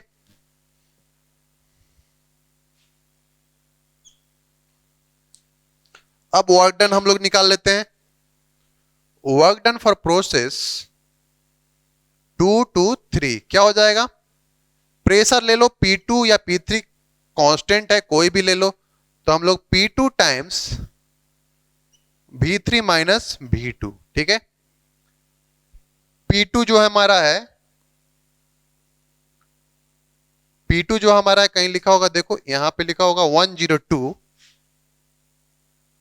टाइम्स 0.732 माइनस 0.53, यहां से हमको वर्क डन निकल गया।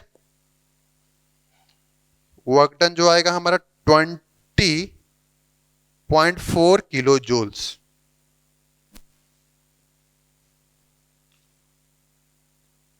ठीक है। वर्क डन पूछा है, आपको नेट वर्क डन समझना है क्योंकि आपको दो प्रोसेस यहां पे है। सो W आप लिखना net work done, W net equal to, आपको दोनों वर्क डन ऐड कर देना है, W1 to 2 plus W2 to 3।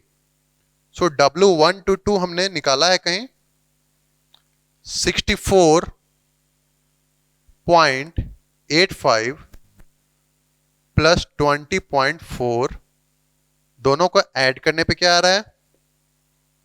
दोनों को ऐड करने पे आपको नेट वर्क डन आएगा आपको 85.25, 85.25 किलो जूल्स, ठीक है।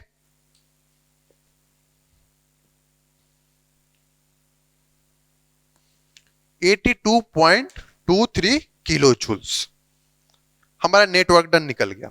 मतलब जो इसका पार्ट 1 था, अगर चाहो तो यहां पे पार्ट 1 लगा दो, जो इसका पार्ट 1 था वो बन गया, ठीक है। उसके बाद बोल रहा है part 2 the index of expansion if above process are replaced by a single process. अब इस प्रोसेस को ये अलग बनाना डायग्राम, इस प्रोसेस को 1 to 3 को, ठीक है, जो हम 1 to 2 जा रहे हैं, ठीक है, इसको हम लोग सिंगल पॉलीट्रॉपिक प्रोसेस से रिप्लेस कर दें। कोई दूसरा कलर यूज करते हैं या डॉटेड लाइन का यूज करते हैं, रुको, रेड चलेगा।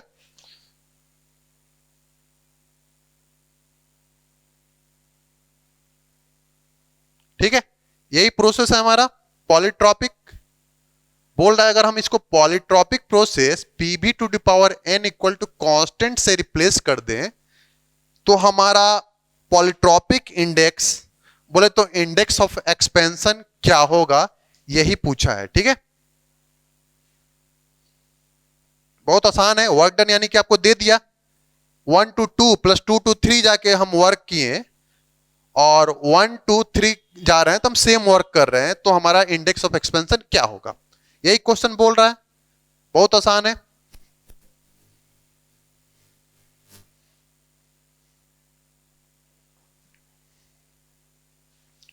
ठीक है, बोल रहा है कि सिंस W1 to 3, जो कि हमारा ऑलरेडी W नेट है, ऐसा करते हैं तो हमारा पॉलीट्रॉपिक इंडेक्स यानी इंडेक्स ऑफ एक्सपेंशन क्या होगा। तो आपको पता है इसका फॉर्मूला क्या होता है, P1 V1 minus P3 V3 power divided by, sorry, P1 V1 minus P3 V3 divided by n-1, ये होगा वर्क डन, जो कि हमारा ऑलरेडी दिया हुआ है इतना 85.25। तो हमारा पॉलीट्रॉपिक इंडेक्स क्या हो जाएगा वही निकालना है। तो अब पुट करो सारे वैल्यू को, उसके बाद n को निकाल लो। सो n-1 जो होगा, P1 V1 प्रेशर, हमको इनिशियल प्रेशर था शायद 4 बार ही था, देख लेता हूं क्वेश्चन में, 4 बार यानी कि 400। V1 जो था 0.2 हमारा था, माइनस P3 हमने सबसे लास्ट में निकाला था कहीं, P2 के बराबर है 102 इंटू V3 हमने निकाला था शायद इधर कहीं डाला हुआ है V3 0.732, इसीलिए हमने V3 को निकाला भी था 0.732 divided by n-1, sorry n-1 नहीं, ये यहां पे आ गई, इधर भेज दिया, क्रॉस मल्टीप्लीकेशन कर दिए, डिवाइडेड बाई 85.25। सो यहां पे कैलकुलेट जब करोगे तो इसका वैल्यू मैं बताता हूं। ये कैलकुलेट करने पे जो वैल्यू आएगा n-1 का, वो आएगा आपको 0.062। ठीक है, सो n इक्वल टू 1 ऐड हो जाएगा 1.062। सो पॉलीट्रॉपिक इंडेक्स जो आपका आएगा 1.062। सो ये इसका पार्ट 2 जो है वो भी हो गया कि हमारा इंडेक्स ऑफ एक्सपेंशन n जो निकालना था वो है आपको 1.062। ठीक है फ्रेंड्स, होपफुली आपको समझ में आया होगा, अच्छे से आपको समझाया जाता है, कोई ऐसा स्टेप नहीं है जो आपको समझ में ना आया हो। ठीक है, यहां पे जैसे एक चीज और मैं बताना चाहूंगा, फॉर्मूला बहुत बच्चे को याद रहता है, जैसे ये फॉर्मूला है वो याद है इसलिए ये बच्चे इसी का यूज करते हैं, ऐसा नहीं है। ठीक है, हमको अगर बिना V3 के भी निकालना रहता, जस्ट हमको टेम्परेचर डिफरेंस से भी हम लोग निकाल सकते थे। जैसे हमने V3 निकाला, एक स्टेप बढ़ाया, उसको और हम लोग कम कर सकते थे, टाइम हमारा बच जाता, क्योंकि आपको पता है ideal gas equation PV equal to MRT होता है। तो यहाँ पे P1 V1 जो होता है MRT1 हो जाता, P2 V2 जो होता है MRT2 हो जाता। ठीक है, तो यहाँ पे जैसे हम लोग प्रेशर जो यहाँ पे आए, इसको मल्टीप्लाई करते, P2 इक्वल टू P3, तो P3 V3 minus P2 V2, तो MRT3 माइनस MRT2। ऑलरेडी हमारा 2 को टेम्परेचर दिया हुआ था, मास हमको दिया है, और R तो आपको पता ही है एयर के लिए क्या होता है। तो बिना वॉल्यूम निकाले V3 निकाले हमारा यहाँ पे वर्क डन फ्रॉम 2 to 3 निकल जाता। उसी तरह यहाँ पे हमको P1 V1 के जगह पे क्या लिख देते, MRT1 माइनस MRT3, तो T1 भी हमने निकाला था, T3 भी निकाला था, तो V3 का जरूरत नहीं था। ऐसे करके भी हम लोग अपना टाइम बचा के इंडेक्स ऑफ एक्सपेंशन निकाल सकते हैं। होता क्या है, ज्यादातर हमको जो फॉर्मूला हम लोग डिराइव करते हैं, जैसे हम लोग कहाँ इंटीग्रल PdV जो डिस्प्लेसमेंट वर्क है उसी से तो हम लोग इसको डिराइव किए हैं, तो हमारा इस पे ध्यान रहता है, और फिर हम वॉल्यूम खोजने लगते हैं, जबकि ऐसा नहीं है, आप इसको कन्वर्ट भी कर सकते हो टेम्परेचर के फॉर्म में। ठीक है फ्रेंड्स, होपफुली आपको बहुत अच्छा लगा होगा। ठीक है, इसीलिए मतलब आप अच्छे से मतलब PYQ कीजिए, फॉर्मुलेटर को ज्वाइन कीजिए, अच्छा मतलब आप यहाँ पे आपको बैकग्राउंड मिलेगा, अच्छा आपका प्लेटफॉर्म क्रिएट होगा, आप अच्छा करोगे, ना कि केवल AKU एग्जाम के लिए, अपने फ्यूचर के लिए एंड फ्यूचर अपकमिंग एग्जाम का भी आपका अच्छे से प्रिपरेशन हो जाएगा। ठीक है फ्रेंड्स, अब हम पार्ट 3 में मिलेंगे। अब हमारा जैसे यहाँ पे 2 एंड 3 क्वेश्चन हुआ, एंड 4 to 9 ऑनवर्ड्स जो है, 4 to 4 ऑनवर्ड्स जो है हम नेक्स्ट पार्ट में मिलेंगे, क्योंकि एक ही पार्ट में पूरा क्वेश्चन कर देंगे तो ये लेंदी हो जाएगा, इसीलिए हम लोग पार्ट बाय पार्ट करेंगे। तो ये पार्ट 2 हो गया। पार्ट 1 था हमारा ऑब्जेक्टिव जो मल्टीपल चॉइस क्वेश्चन था। पार्ट 2 जो था हमारा 2 to 3 जो क्वेश्चन था उसको हम लोग कर रहे हैं, ठीक है। पार्ट 2 में हमने किया 2 to 3, एंड पार्ट 3 में हमारा उसी तरह मान लो 4 to 5 या 4 to 6 होगा पार्ट 3 में, एंड पार्ट 4 में ऑलमोस्ट हमारा हो जाना चाहिए पूरा 2020 का AQ। ठीक है फ्रेंड्स, मिलते हैं आपसे नेक्स्ट क्लास में, नेक्स्ट पार्ट में AQ के सॉल्यूशन के साथ। ठीक है, 2020 लिखा हुआ है friends, you may laugh on this. ठीक है, ये 2020 का क्वेश्चन है, आप देखे होंगे। ठीक है, 2022 लिखने का आदत हो जाता है। ठीक, 2022 चल रहा है, 2022 में हम लोग इसको मतलब करा रहे हैं, इसीलिए वहां पे 2022 लिखा गया था। 2020 का है, आप पार्ट 1 देखे होंगे तो आपको पता होगा। ठीक है, सो मिलते हैं नेक्स्ट क्लास में। आप वीडियो को लाइक कीजिए, सब्सक्राइब कीजिए, शेयर कीजिए, कोई प्रॉब्लम हो तो कमेंट कीजिए। ठीक है, मिलते हैं नेक्स्ट क्लास में friends, thank you very much.